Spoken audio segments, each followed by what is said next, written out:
This brief video is a demonstration of what I've found to be a very effective method for removing tough, baked-on crud from the glass portion of a microwave convection oven door.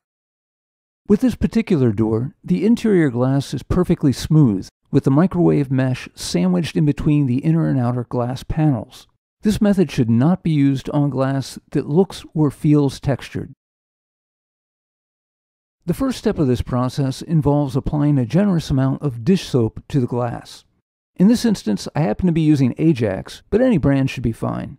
The thicker, more viscous soaps, though, are probably going to cling to the vertical surface of the glass a little bit better. The next step is to gently scrape the soap-covered glass with a utility knife blade. I keep the blade at a very minimal angle with respect to the glass, just past the point of it being parallel. Be aware of any gaskets or trim at the edges of the glass so as not to damage them. After scraping, wipe away the soap and loosen material with a damp rag. Although the knife blade is quite effective at removing most of the crud, sometimes a small amount of residue will be left over. If this is the case, I use a non-scratch pad, similar to this Zero Scratch product from Scotch-Brite. Dampen the pad, sprinkle on some baking soda, and scrub forcefully. Wipe with a damp rag, towel dry, and admire your sparkling clean oven glass.